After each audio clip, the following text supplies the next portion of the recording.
रात की स्याही में जब सब कुछ खामोश था, सिर्फ हवा चल रही थी, ठंडी, बोझल, ऐसी हवा जो दिल की धड़कनें रोक दे। दरख्तों की शाखें कांप रही थीं, परिंदे अपने घोंसलों में छुप गए थे।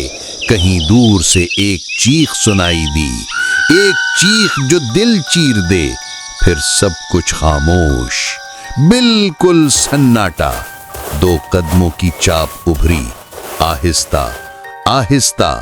दो लड़के, अरसलान और हाशिम, एक सुनसान रास्ते पर चल रहे थे। जर्द पत्ते उनके कदमों के नीचे कड़क रहे थे, जैसे कोई छुप कर पीछा कर रहा हो। आसमान पर बादल छा गए, चांद की रोशनी बुझ गई, अंधेरा ऐसा कि हाथ को हाथ दिखाई न दे। हाशिम ने सरगोशी की, अरसलान, ये वही रास्ता है ना, खोपड़ी का किला? अरसलान रुका, उसने ऊपर देखा, आंखों में खौफ। हाँ, यही है, आगे वही किला है, मौत का दरवाजा। और फिर उनके सामने वो मंजर उभरा, पहाड़ की ढलवान पर एक किला, पूरा किला एक देव हैकल खोपड़ी की शक्ल में। दरवाजा जैसे जबड़ा और आंखों के खाली सुराख। ऐसे लग रहा था जैसे अभी पलक झपकेंगे या अंदर से कुछ झांकेगा। अचानक हवा का झोंका आया, दरख्त हिलने लगे और किले से एक सांस जैसी आवाज आई। वो ऊपर सीढ़ियां चढ़ने लगे, सीढ़ियों पर खून जैसे धब्बे और दीवारों पर नाखूनों के निशानात। दरवाजा चरचराकर आहिस्ता आहिस्ता खुलने लगा।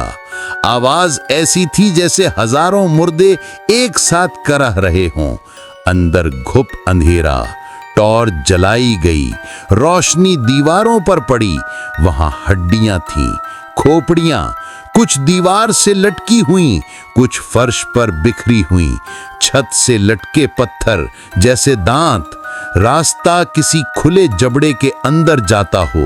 वो दोनों अंदर गए और एक हॉल में पहुंचे। बीचों बीच एक पथरीला तख्त, उस पर बोसीदा ताज रखा हुआ। इर्द गिर्द पत्थर के मुजस्समे, सबके चेहरे जमे हुए, आंखें खुली हुई जैसे आखिरी लम्हे के चीख में कैद हो गए हों। अचानक एक मुजस्समे की गर्दन हिली, फिर दूसरा, फिर तीसरा और फिर सब जिंदा हो गए। उनकी आंखों में सुर्ख रोशनी जलने लगी। हाशिम कांप गया, ये जादू है, ये किला शापत है। वो भागने लगे, दीवारों से हाथ निकलने लगे, खोपड़ियां दहकने लगीं।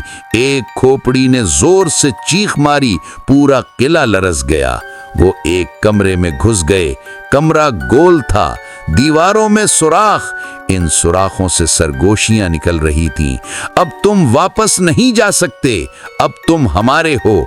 हाशिम कानों पर हाथ रखकर चीखने लगा, ये आवाजें मुझे पागल कर देंगी। कमरे के बीचों बीच एक पुरानी किताब रखी थी। अरसलान ने खोली, सफ़े काले धब्बों से भरे हुए थे। उसने पढ़ना शुरू किया, दीवारें लरजने लगीं, किताब से धुआं उठा। धुआं इंसानी शक्ल में ढल गया, आंखें खाली, होंठों पर शैतानी मुस्कुराहट। वो साया बोला, मैं पहरेदार नहीं, मैं इस किले का मालिक हूँ। ये खोपड़ी मेरा चेहरा है, ये दीवारें मेरा जिस्म। अब तुम भी मेरा हिस्सा हो। हाशिम जमीन पर गिर गया, उसके लब हिले, ला इलाहा इल्लल्लाहु मुहम्मदुर रसूलुल्लाह। लम्हा भर को साया पीछे हट गया, मगर फिर उसकी चीख और तेज हो गई। अरसलान ने किताब के आखिरी अल्फाज पढ़े, जमीन फट गई, तख्त और मुजस्समे सब आग में डूब गए। वो दोनों भागे, दरवाजा उनके पीछे जोर से बंद हो गया। सीढ़ियों पर बैठे, सांस फूल गई, पसीना बह रहा था, मगर किला खामोश खड़ा था। उसकी आंखों से धुआं निकल रहा था, जैसे वो दोबारा जागने वाला हो। हाशिम कांपते लहजे में बोला, अगर हम देर करते हम भी पत्थर के मुजस्समे बन जाते। अरसलान ने आसमान की तरफ देखा, ये किला लानत है, जो भी अंदर गया कभी वापस नहीं आया। और फिर अचानक قلعے کی دیواروں میں ایک نئی چیخ گونجی، شاید وہ چیخ انہی دونوں کی تھی۔